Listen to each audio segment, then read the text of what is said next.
Just 15 minutes, or do I have more? 20 minutes, okay. All right, I'll try not to abuse the time, okay? Um, Once again, I'm really grateful or thankful for this opportunity you all have given me to speak today. You probably seen me for the first time, most of you. I mean, probably you've been in Hong Kong for a long time, but you've seen me for the first time because I'm pretty much a quiet guy. I don't hang around too much with Nigerians. Sorry to say. I mean, not Nigerians, but people generally. I tend to be a recluse in a way. So, probably because of work and all that. I'm not giving an excuse. I'm saying I think I should hang out more with Nigerians. Okay? Yeah, we hear that. That's a fault. So, Ike, please help me correct that. I mean, Welcome, invite me anytime you want. No problem, to speak sir. on any matters. Okay? We'll work on that. All right, so but I'm really grateful for this opportunity, and I'll definitely not abuse the time. I want to make sure what I deliver in the next 15 minutes will be helpful to everyone. Okay? I'll probably start off with who am I. She's given a brief summary of my person, and I'll just give more details on that.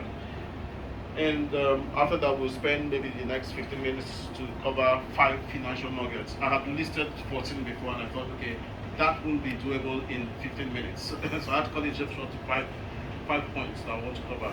But most of these points, some of the other points I want to cover, I just put them under them. So 5 points I want to cover is your value proposition, detox, financial literacy, networking, and who are you? Okay. All right. So who am I? Let's start with that. I'm a highly experienced computer scientist. So just stick to the format.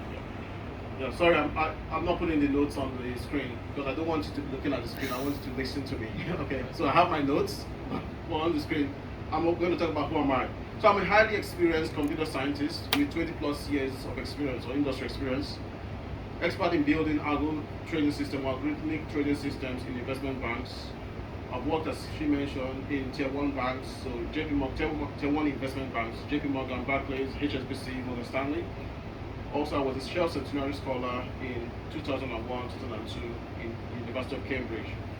General Secretary of the Cambridge University Nigerian Society in Cambridge as well. So I did your role, a similar role, back when I was in the University of Cambridge. I mean, when I was in LAG or the University of Lagos, I didn't do much student activity. So when I went to Cambridge, I had fun. I wanted to have fun. The part that I missed out when I was in LAG. Yeah. I was the valedictorian at the University of Lagos in 1998, so I gave the valedictory speech of the president's speech. First class computer science, the only first class graduate from the Faculty of Science, even in the University of Lagos in 1997, 98. I was the president of a school fellowship called the Law Board Fellowship, a body of 120 plus members in the University of Lagos in 1998. I was the best graduating student across all command schools. I went to the command, command schools in Nigeria. So I was the best graduating student in 1992-93 set. I was the best graduating student in my primary school, military primary school, Ojo, Cantonment, 1987. You can go and verify. I mean, even though these days, some people can fake certificates and still without qualification, I do it. But the question is this: that's not who I am. I asked, who am I? I just told you what I've achieved, but is that who I am? I don't think so. These are just signposts, pointers or indicators of who I am meant to be. All right. We should never confuse the two. Never confuse doing and being. It's very important one knows who they are. And none of the things I've mentioned so far, all my achievements, none of them can really correctly answer the question, who am I? Okay? They only give you a clue to who I am. But in my view, who I am is beyond that, or it's much more than that. And I believe over the years, I'm coming to the place where I'm through the process of discovery and search, I'm ready to define who I really am. So let me make an attempt at who I am. I'm an empathetic people and tech leader, a man of integrity, endowed with all the resources, spiritual, financial, technical, and otherwise, required to what? Add value to any firm I work for, any organization I associate with, any business or consultancy that I set up, to build a generation of purpose as of the 90s, in my secondary school into university, this was what I used to say about myself. I've been created to build a generation of purpose. But now I'm getting to add more to that because I realize there's so much more about who I am. So I've come to build a generation of purpose that makes a huge impact in the following aspects of life: spiritual, financial, academics, healthcare, and technology. I also am a gift to Nigeria to showcase its wisdom to all outside of Nigeria that encounter me. And when the opportunity arises to serve my country, I do that with the utmost respect and dignity to the nation, primarily in technology. That's who I am. Okay? Now, why am I saying all of this? You get to see at the end why I said that. But this speech is not a pie in the sky kind of speech. It's a very achievable. If you have it. So it's not a pie in the sky kind of speech. Okay? So these are words of wisdom to help you achieve the normal good life. It's not a big talk up or upselling. I'm not going to tell you things that you're like, oh my word, I don't think I can actually achieve anything this guy has achieved, because I'm going to give you things that hopefully are practical enough for you to take home with. Sometimes when you hear someone talk about how they made it into the field, you're wondering, gosh, can I make it myself? The truth is, there are no secrets to breaking into finance, okay? No secrets. So I'm sorry to disappoint those who are coming to hear some big secrets, wow, let me take out my notes and pen. There must be some amazing things I'm going to hear. No secrets, really. And I'm going to share with you right now the known secrets. I said there are no secrets, but they're known, so they're not secrets, okay? Number one, your value proposition. What about your value proposition? One thing I do not want you to forget is this: you've got value. Maybe you do me a favor, talk to your neighbor and tell your neighbor you have got value. You've got value. Yeah? Yeah, sorry, you've got value. All right. So, or else I'll tell you what, if you don't have any value, you would not be here in the first place. You would not have made it to Hong Kong, in one of the prestigious universities in the world, if you do not have value. This is something you must never forget about yourself. That whenever you find yourself wondering, what on earth am I doing in Hong Kong? I could be in Nigeria eating amala and wedu soup, and here I'm trying to eat Singapore fried rice noodles, and that's one of my favorite dishes anyway in Hong Kong.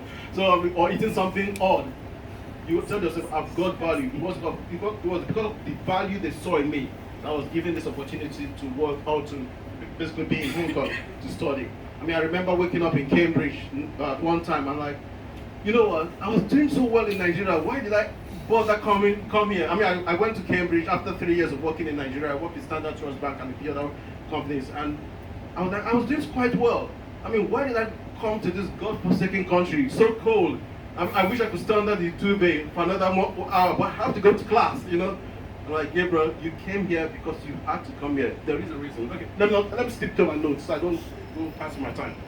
All right. So when someone laughs at, when someone basically, call you stupid, you can laugh at them, or you can laugh. You can have a laugh. Someone says, oh wow, you don't sound smart. You just have a laugh. Why? Because you look at your past, you look at what you've achieved, and you tell yourself, you're smart. You've got what it takes to succeed in this life. So no, I'm not going to allow someone's derogatory remarks put me down. Okay? So remember that.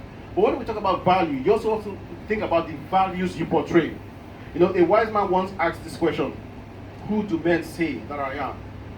So let me play the part of that wise man and ask you, who would your friends say you are? This is one of the reasons why I don't hang out with so many people, because I am very careful about my associations, the people that I deal with. I want to portray the right value when people deal with me. So if I call someone my friend, before you become my friend, we must share similar values. You may be an acquaintance, a colleague, but not a friend. I will only call you a friend if I know we share similar values. So who do you portray when people look at you, or the friends, or when your colleagues ask, if you ask your colleagues at work or at school, in school, what would they say you are, or who would they say you are? Okay? Have you ever heard of the phrase, show me your friends and I'll tell you who you are? It's very, very true. Or there's another phrase, evil communication corrupts good manners. The kind of people you hang out with matters. Be careful about the values you portray, even on social media. If I go to your social media page, what am I going to see? Am I going to see someone who has value or someone who doesn't care about life? Do you understand? These days, employers tend to check social media pages. I'll be honest with you, I've done that a few times. I mean, not Facebook, mostly LinkedIn, which is to me more professional. Facebook, I can, excuse somebody being goofy on Facebook because it's their, personal life. But on LinkedIn, I want to see something professional. So sometimes I check that. Or if you put on your CV or you've got some GitHub page, I'll go to your GitHub page to say, okay, I mean, GitHub more for dev or people that are into IT. I'll check that out to see, okay, what kind of profiles or what kind of projects you worked on to give you an idea of the kind of person you are. So it's quite important what values you portray. So clean up your social media if you need to. Okay? Other things on value proposition. Add value wherever you find yourself. Okay? People pay for the value you bring to the table. Nobody will just pay you because you got first class from Cambridge or whichever university. No one will pay you because you came from Nigeria. They'll pay you because they can see value in you and you can add value to the company. So add value wherever you find yourself. Life makes demands on the value you bring. Every time you come into situations, it's a demand on you to produce value. Alright, if you don't add value, you soon be left out. A man's gift makes room for him and ushers him before great men and kings. That's how you get known or noticed over time. Okay? What do you have in your hands? That's another question you should ask yourself. So in terms of value proposition, start with what you have. Some people are like, oh, I wish I was born a billionaire's child. All my problems would have been over. I would not have all this. Why would I have to come to Hong Kong? I mean, I'll be flying in what? Jets, private jets and all that. I'm telling you something. Many people flying in private jets based on their father's income and wealth. Once their father is gone, those wealth disappear easily. It's what you've worked with your own hands that matter most. Now, but more importantly, what do you have in your hands? Start with what you have in your hands. Are you good in mathematics? Are you good in statistics or in physics? Consider things like quant finance. I mean, I met Ken Day today and he's telling me of the stuff he's doing in his firm. And I'm like, wow. I mean, I wish I knew this when I was in Nigeria doing computer science and it was more mathematics than computer science in the first 2 years of University of Lagos. And I'm like, why do I need all of this math? Why do I need calculus? Why do I need this? Why do I need that? I mean, if I know math so well, the best thing I can do with mathematics is what? To become a lecturer. That was all I knew. But then I went to Cambridge and then started working in the UK and realized, do you know what? Because I was so good in maths, I could have been a quant finance guy. Now I wish I actually knew about that. I probably would have just done computer science and did more quant finance because it's a more exciting, for those mathematical inclined, it's a very exciting area and it pays well. It's all about the money, okay? All right, it does pay well. Kind of come after you now. So, are you good in communications? Consider sales and trading. Consider being a project manager or BAPM. I mean, basically business analyst. If you're good in communications, you speak well. You know how to negotiate or explain things in plain terms that people can understand, both the business and the IT side. This is an area you should look into. Project management. Do the project management courses. Are you good in computer science and writing code? Like myself, consider dev roles, becoming a developer. And that's how I started. And I'm still writing code. I'm still hands-on after 20 years. Are you good in law? Consider corporate law, compliance, AML, anti-money laundering. Those are basically areas in the bank I'm talking about that you could consider based on where you are. So don't say, oh wow, I want to be like Gabriel, who is an IT guru, but you don't know computer science. Please do what you have. Start with what you have, okay? Now, something I want to add, just a bit of my life experiences, because it's a short time, I want to use some of my life experiences to explain some of these points. When I got my job in Standard Trust, I didn't stay there for long, but back then, in Standard Trust, Standard Trust brand no longer exists. It folded into UBA, isn't it? But back then was the bank that Tony Elumelu, he started that bank. And then before you get into the bank or becoming an employee, you need to meet up with Tony Elumelu and shake his hands, and he will tell you welcome to Standard Trust Bank. How am I doing for time? Okay. So when I met with him and shook his hand, before I shook his hands, he's like, so Gabriel, tell me what's your thought? Why do you want to work for us? And I told him I want to work for Standard Trust Bank because I want to add value to the bank. I don't know where that came from, but then later I realized the motto of Standard Trust Bank is we add value. So I'm like, maybe the guy would have been impressed that, oh, he's using my motor. So that's something that has always run with me. I add value everywhere I go. That's why I put it in who I am. So think about that, your value proposition. What kind of value do you add? Another example, for my Amadeus interview, so that was the first job I had in the UK. It was an IT firm that works for the airline industry. When we went for the interview, written interview and all that, I did better than most of the others. How do I know? Because at the end of it all, I was interviewing as a grad staff, as a graduate staff for the firm. I was paid £2,000 more than everyone else for that interview. After the interview, all of us got hired. And then I wondered why. Well, I think one of the reasons was because I did quite well in the interview. I won't reveal the secret. Okay, it wasn't a secret, there's no secret. I just studied the exact questions that I did in the next day. How that happened, I have no idea. I just went online and I saw some questions. I said, let me study this in preparation for the interview. Went to the interview and I'm like, this is exactly what I studied.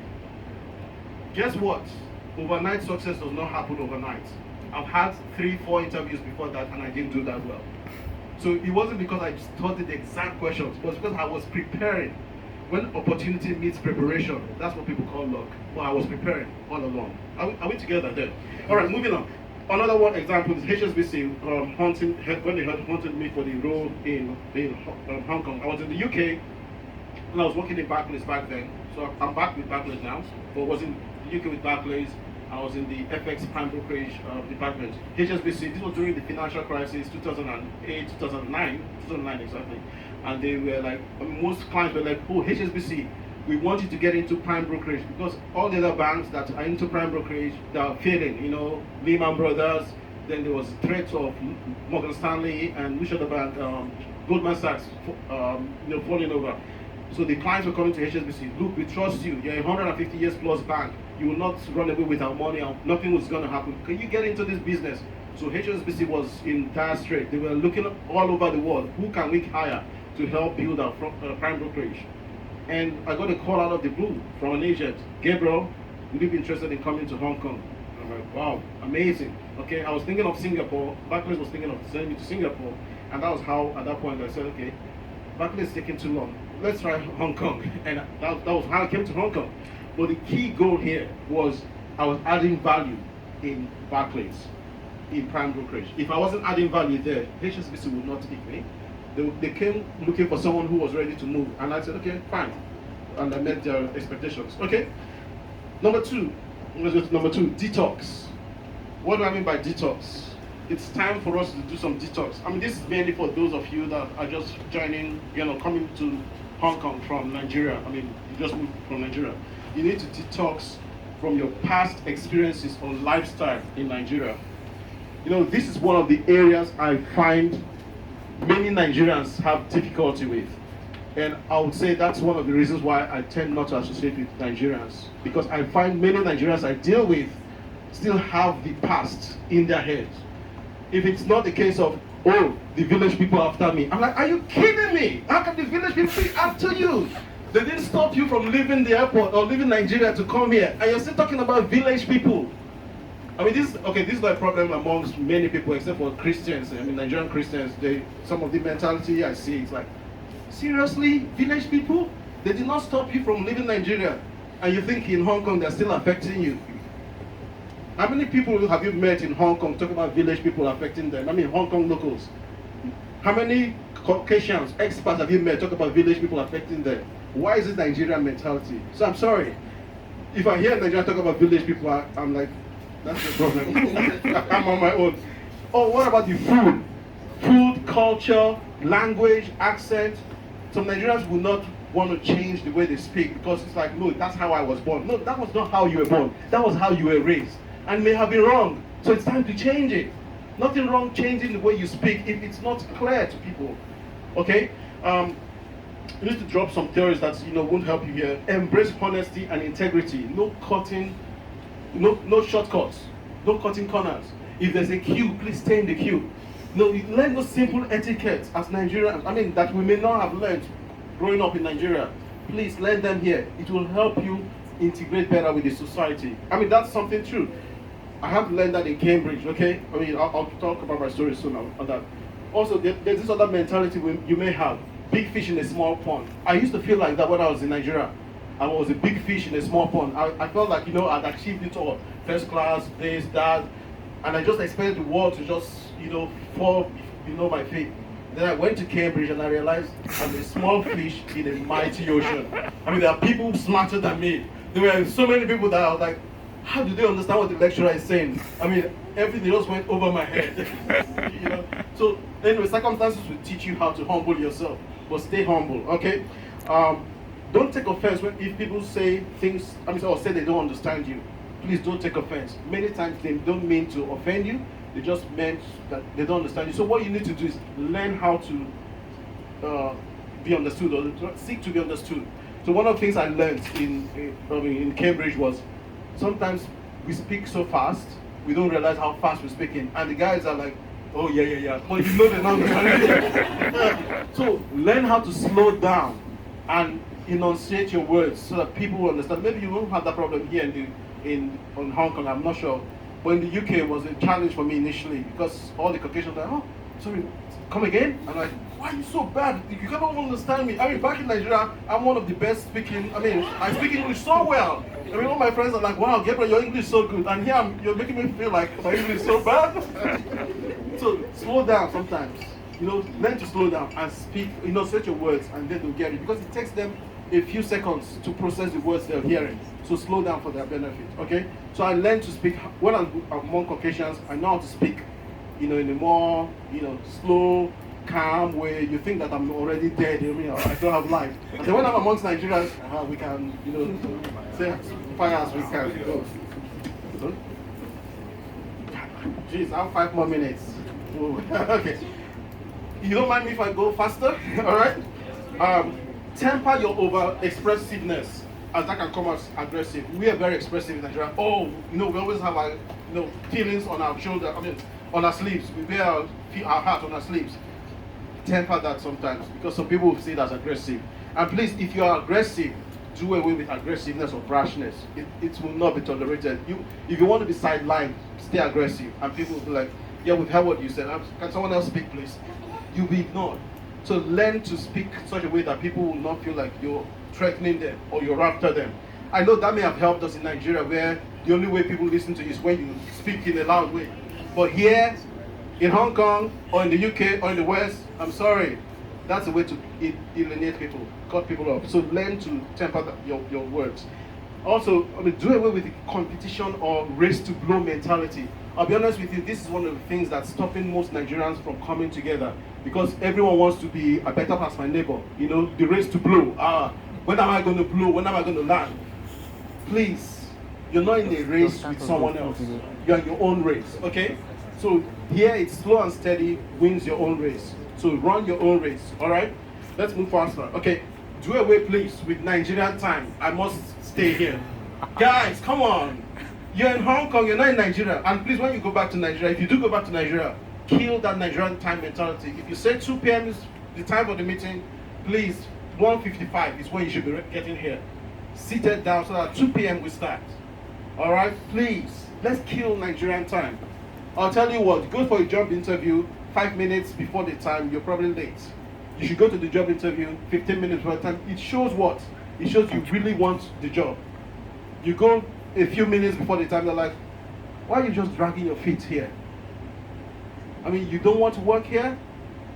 So go earlier. Show enthusiasm. Okay.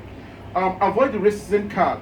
That's one thing that a lot of blacks, maybe not Nigerians, we can brush over racism to a large extent, I think. Maybe not, but I think we can.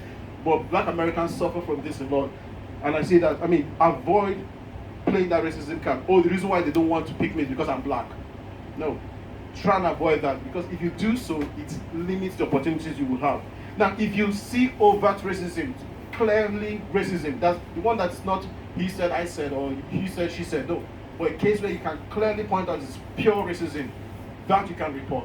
I'm sure Hong Kong is against racism, and everywhere else in the West, they're anti-racist, they're against racism. So do report that. But if it's overt, if it's covert rather, where you cannot really say, don't spend time on that. Rather, what you should spend time on is what? Look for ways that it will be possible for them to fault you in, other respects. So they won't say, it's because you didn't study hard enough, you didn't, put your best foot forward, you didn't deliver on time on the project you're working on. That's why we're cutting you off. Don't give them reason for that. Don't give them such reasons. If it's only racism that's the issue, it's better than being you're not hardworking enough. Okay? Let's jump to the next one. Financial literacy. I've skipped a few points there, but let's go to the next one. Now, spend a good amount of time learning about the financial markets. Okay?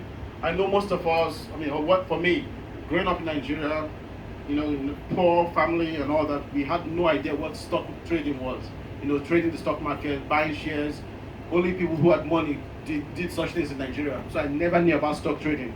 It was when I went to the UK and I started learning, oh wow, you could invest in stocks and all that. So learn about it. Hong Kong is an amazing place to learn about the stock market. Even your lodgers in Hong Kong, market women, they know this. You see them trading on their phone, mobile phone, HSBC, Standard Chartered, that they are trading stocks. Or taxi drivers, you're in a taxi and the guy is looking at the stock market. You're like, how does he understand these digits and this graph?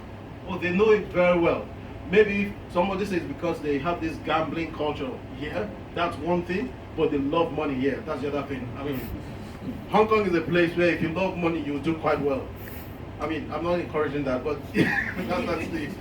Now, learn how to handle money, okay? If you go bankrupt, let me tell you one thing, if you go bankrupt, you may not be able to work in a bank. Especially certain places, more sensitive places in the bank. So please learn how to manage your money so you never find yourself where you're in a financial strait and then have to declare bankruptcy. All right? Financial literacy. So be a lifelong learner. Don't stop learning. Most of you, it goes without saying, you're all learning. That's why you're in school, right? But even beyond school, keep learning. Make sure you're always aware of, the different opportunities that are there in Hong Kong with respect to the stock market and finances. Okay? Realize the gaps you may have and try and fill those gaps. All right? On one thing about learning, please don't learn for learning's sake. Yeah, it's good to acquire as much knowledge. You can learn a lot just looking at YouTube and the internet, flicking from one page to the other. But guess what? Those kind of learning don't really help much. Because at the end of the day, you forget most of the things you've spent time flicking on the internet on. So set goals and targets. What do you want to get out of your learning? For example, when I started at Barclays, I told myself, I've done algo trading for 5+ years, but I don't feel like I've learned the fundamentals of algo trading. So how can I get that fundamental knowledge? I went back to school. Not university, but to a school, an institute in India that taught algo trading. It's called Quantity, and I did an executive program in algo trading. Even though I knew these things, I knew the practice because I've been doing it for 5 years, but I wanted the fundamental, and I went to it. Most of it, yes, I understood already because I was doing it practically, but just going through the school helped me understand and appreciate the fundamentals. So those are targeted learning, okay? I'll also look at financial gurus, some great authors. I follow guys like Dave Ramsey, Robert Kiyosaki. They've got books, they've got YouTube channels where you can learn more about finances, okay? Crypto, it's worth mentioning. It's a great place in Hong Kong. Hong Kong is a great place to learn crypto because there are so many crypto friends and all that. But my philosophy is never invest in what you do not understand. If you don't understand crypto, how blockchain works and all that, please don't spend your time or money on it. Understand it before you spend money on it, or else you can lose your money. All right, learn good negotiating skills. On this point as well, no job is ever beneath you. All right, as long as you remember where you're going, take jobs that may not pay you as much, as long as it allows you to learn on the job and acquire the experience that you will need for later. Okay, don't seek titles or prestige. That's one of the problems. Well, not problems. One of the things I find amongst us, we always want to show on LinkedIn that we're MD of a company or we are this. I'm a vice president in Barclays. Vice president is not a high title. I don't care. What I care is, am I getting the experience, the exposure that I need? And is this going to land me somewhere big, somewhere major in the future, where I want to go to in the future? And I believe it will. I took a step back, when I was in Morgan Stanley. I said, no, I don't want to become an executive director because the direction I saw I was heading, if I become an ED, I'll be less hands-on. I'll be very much hands-off, I'll be doing more people management, and I didn't want that yet. I was doing people management already as a VP, but I said, Gabriel, you love writing code. You know how much you love writing code. You could do people management. It's exciting as well. It's good title as well. But you know your core is writing code. Stick with writing code. So I had to leave that role and go to a role where I had no one to manage anymore. I was just an individual developer or contributor writing code, and I loved it. You can take a step back like that just to help you stay in line with what your real dream and desires are. Okay? I've mentioned this before. So also you need to learn how to budget. You need to know how to divide your money into what you spend, save, give, waste, or invest. Waste should be zero. Okay? Invest, give, save. You can have certain percentages, but you should always have your money have something useful, a useful purpose. When you learn how to budget, it will help you stay afloat. I mean, the number of Nigerians in Cambridge, that when we went to Cambridge, studying in Cambridge, that I met who were suffering financially and had to borrow money from me. I mean, we are both scholars, but some of them would come to me and say, Gabriel, I don't have, I'm like, how do you manage your money? One thing I learned from early childhood was how to budget my income. I mean, budget for every penny that comes to every cupboard back then that came into my hands. I had to learn how to budget back then because we weren't that rich. And I had to make sure, my brother and I, we started this together in primary school. We started what we call the Survival Bank of Nigeria. And that was how we survived growing up as kids. My mom would come to us and say, can I borrow this amount from you guys? And we borrow and put it down in a ledger and say, okay, you're going to pay us this interest, but no, you should never pay. Learn how to save. You don't want to be in a situation where you now go asking for handouts from others. I mean, you're all scholars. You all get the same amount of money. So why would you expect someone else to have much more than you? And then you go to the person. But more importantly, learn how to save for the future. I remember leaving Nigeria, about when I was about to leave Nigeria in 2001, my brother was shocked when I showed him how much I had in my account. I was like, you mean you have this much in your account and we are suffering? Like, because I'm thinking about the future. You don't spend everything one day because you have money. Keep it for saving for the future. I mean, within 11 years of having my mortgage in the UK, I paid off the whole mortgage because I wanted to be mortgage free. I prefer being free of any financial encumbrances. Okay? Enough of that. Let's go to the next one. Networking. This is very critical. I mean, this is probably the most critical when it comes to breaking into the financial sector in Hong Kong and anywhere else. Don't shy away from networking opportunities. If you're a developer, there's what you call Hacker X, where you can go and meet with different companies or different individuals or different companies and tell them about your profile, and that will give an opportunity to tell them about, basically to land an interview in that company. Visit to firms. If your school provides you or your coursework provides you opportunity to visit firms, please do so. And learn to speak about who you are and what you stand for. Okay? After class works or after work drinks, if you have drinks after class, please participate in those. You don't have to drink alcohol if you are against that, and never drink alcohol. And every time, that's always a talking point. Gabriel, you don't drink alcohol. Wow, since when? I'm like, right from my teenage years, I said I would never drink alcohol. And then they now ask me why. What is the reason? I said, it started as a religious thing because in Nigeria Christians don't drink and all that, but now it's a personal decision. Because when I went to the UK and I realized that Christians do drink alcohol, I was like, okay, well, yeah, if Christians can drink alcohol, that's fine, but for me, I stick to no alcohol. So, not a big deal. Still go for your drinks. After three glasses of soft drinks, I'm like, I'm done. Too much sugar. Okay. Seek right associations of people, okay, that can help lift you further. But please don't go all in. Don't go looking for everyone who will help you. Rather, sometimes you should be the one helping people. In helping people, opportunities come. Okay. Also learn to build connections. When you go to all these events, it helps you build connections and also your interpersonal skills, as well as you should learn tact and diplomacy. That's something we need to learn. Diplomacy, somebody puts it this way, diplomacy is like telling someone to go to hell and is looking forward to the trip.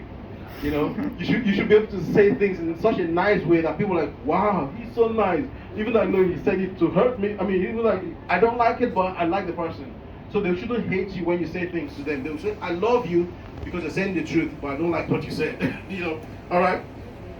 Other things, milk rounds. I don't know if you have that in your universities. So that's one thing I really enjoyed in Cambridge, where, during the school year, they have companies coming to the school to talk about, to basically interview students. I think we do that actually. My firm does that. Barclays has the graduate program. They go to different schools. So seek for those opportunities. Don't lose out. If you have a career service group in your school, please go to them and find out from them when you have the meal rounds, so that you don't miss out on those opportunities. The job I got, my first job in Cambridge, or from the first job in the UK, came from one of those meal rounds. I went for those meal rounds. Amadeus was there, and they said, "Oh, we are willing to process your visa." I'm like, "Oh wow, fantastic!" No, with Nigerian passports, you don't get job easily. They were like willing to process the visa, and that was how I got into this job. I got my first job in the UK. Visibility, make yourself visible. Okay, LinkedIn, Facebook, X, or Twitter, Instagram, or any other social media. Make yourself visible. Put your profile there, but LinkedIn especially. Keep it professional. If you want people to see you or identify with you, put in a good profile on LinkedIn and put in the right tags, so recruiters can reach out to you. Also, please don't tell lies on your CV. Very important. I'm sorry. I mean, if you have anything that you cannot defend in real life that you never did, but you put it on your CV, please remove it. Because sometimes those things come to hurt you. I review people's CV when I do job interviews, and if I see gaps, I ask them, so sorry, why didn't you mention this 11 months gap or this 3-month gap? And they're like, oh wow, you saw that? Yeah, I look at the dates and I can see there was a gap. So sometimes put that in. Oh, you had 3 months of gap year or gap period for this reason. Okay, it's always helpful. So the recruiter wouldn't think you're trying to lie or hide certain information. Okay.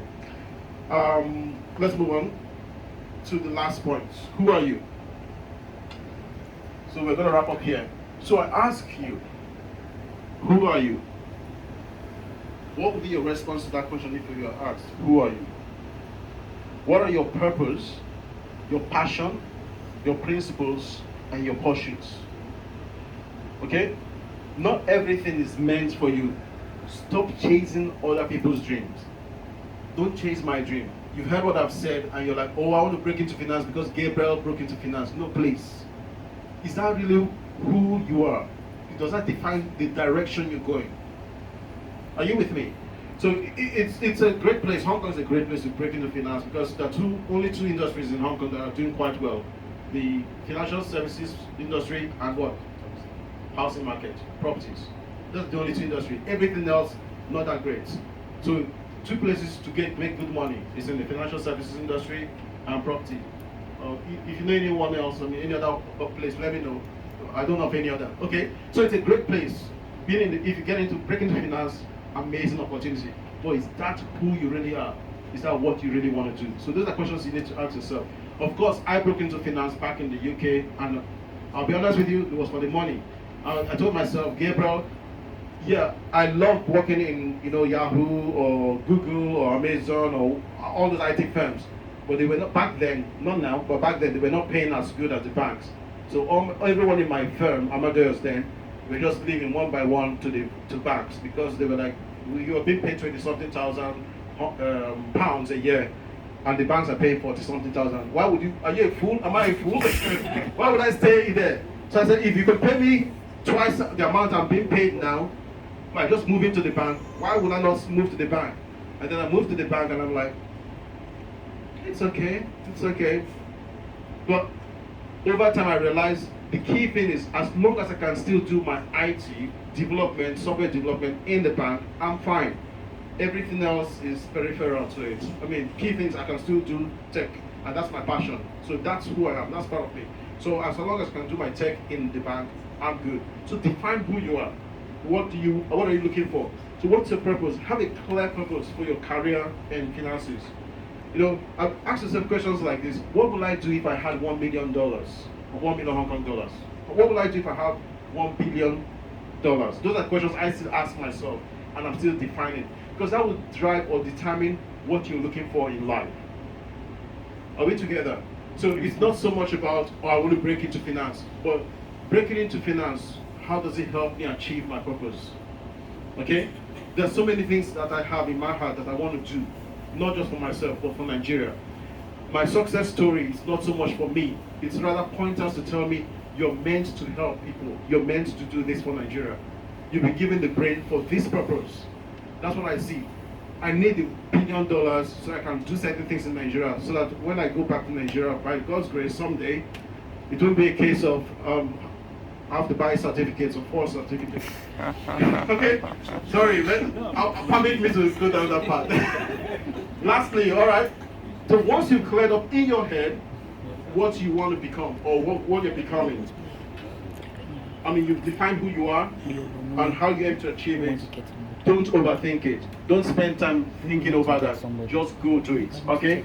That's what I've done with my life, and I'm still doing with my life. I would say I've not reached the pinnacle of my, endeavor achievement. I'm still a work in progress. Still have many years ahead of me to achieve the kind of dreams that I have within me. But I won't stop pursuing. I won't stop redefining and clarifying the purposes that I have within my heart. So keep pushing, and as you keep pushing, you will break through into finance or whatever area that you've settled in your heart to get into. Thank you. Thank you, sir.